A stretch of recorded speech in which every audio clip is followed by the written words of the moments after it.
ഈശോ മിശിഹായ്ക്ക് സ്തുതിയായിരിക്കട്ടെ.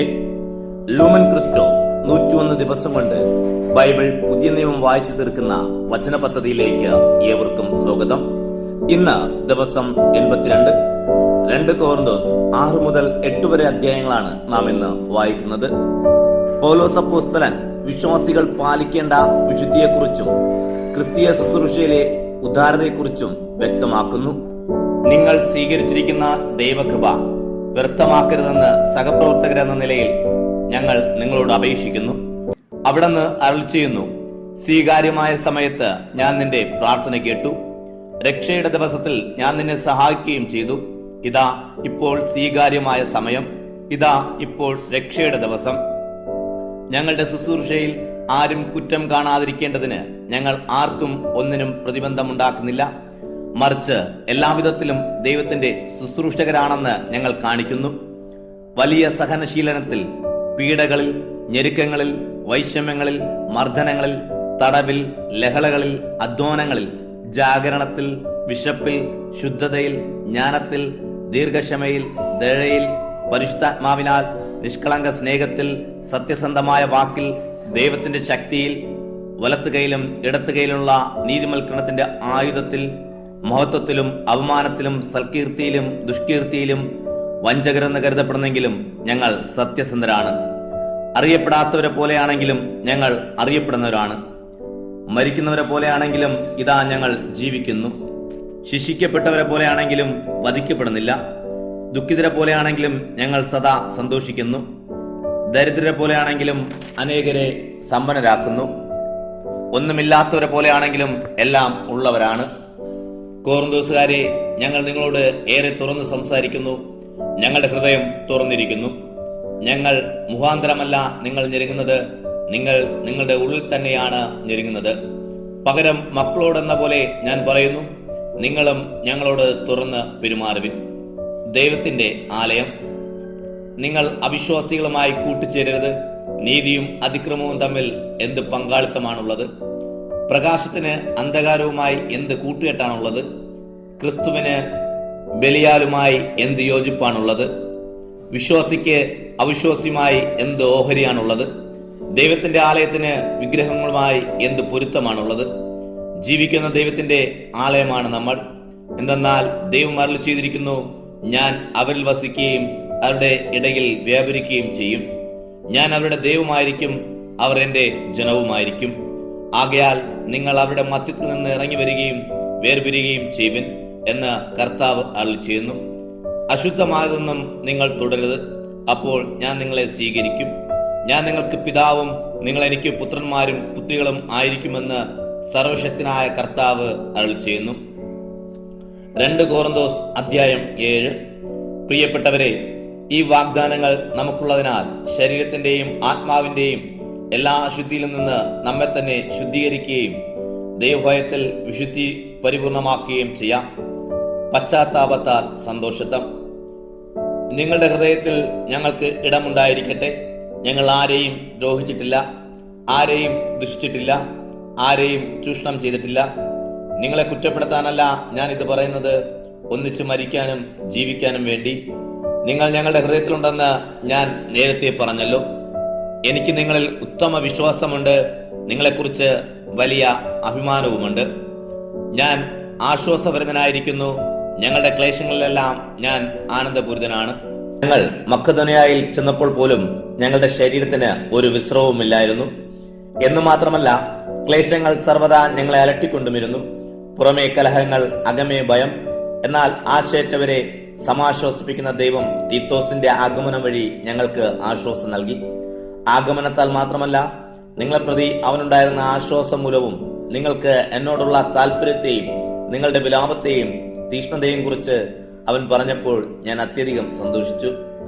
എന്റെ എഴുത്ത് നിങ്ങളെ ദുഃഖിപ്പിച്ചെങ്കിലും എനിക്കതിൽ സങ്കടമില്ല. വാസ്തവത്തിൽ നേരത്തെ എനിക്ക് സങ്കടമുണ്ടായിരുന്നു. എന്തെന്നാൽ ആ എഴുത്ത് നിങ്ങളെ കുറച്ചു സമയത്തേക്ക് മാത്രമാണെങ്കിലും ദുഃഖിപ്പിക്കുകയുണ്ടായല്ലോ. ഇപ്പോഴാകട്ടെ ഞാൻ സന്തോഷിക്കുന്നു.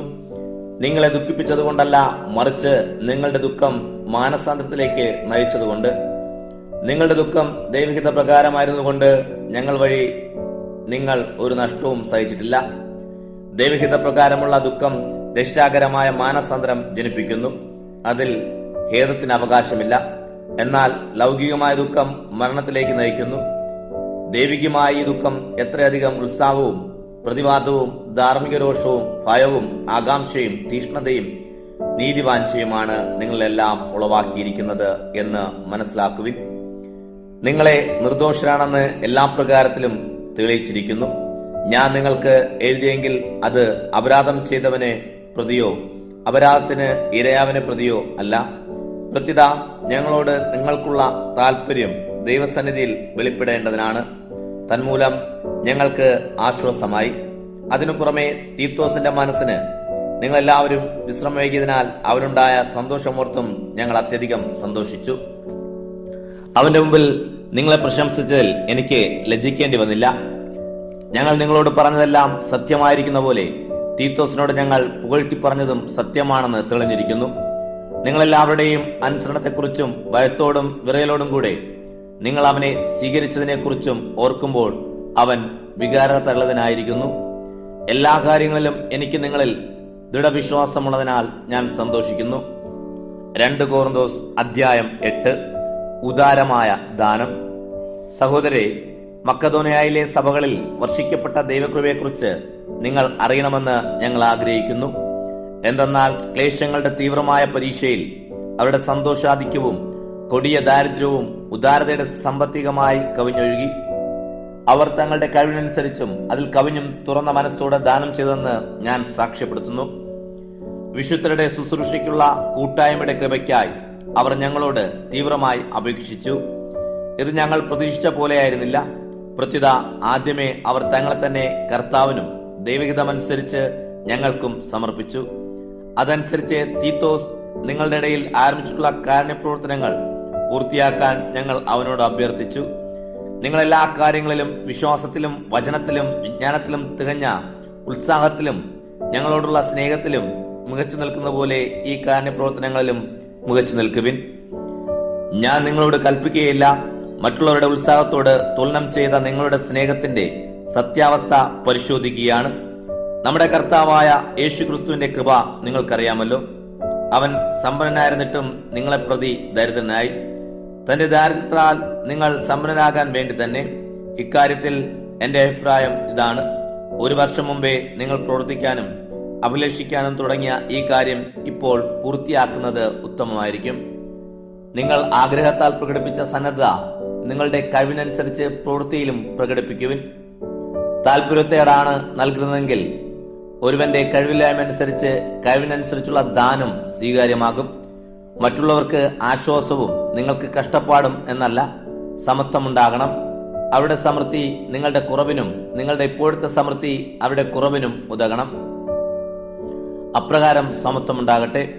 എഴുതപ്പെട്ടിരിക്കുന്ന പോലെ അധികം സമ്പാദിച്ചവന് ഒന്നും മിച്ചമുണ്ടായിരുന്നില്ല, അല്പം സമ്പാദിച്ചവന് കുറവുമുണ്ടായിരുന്നില്ല. തീത്തോസും സഹകാരികളും. നിങ്ങളെക്കുറിച്ച് ഇത്തരത്തിലുള്ള ആത്മാർത്ഥമായ താല്പര്യം തീത്തോസിന്റെ ഹൃദയത്തിൽ ഉദിപ്പിച്ച ദൈവത്തിന് നന്ദി. അവൻ ഞങ്ങളുടെ അഭ്യർത്ഥന കൈക്കൊള്ളുക മാത്രമല്ല, വലിയ ഉത്സാഹത്തോടെ സോമനസ നിങ്ങളുടെ അടുത്തേക്ക് വരികയും ചെയ്തു.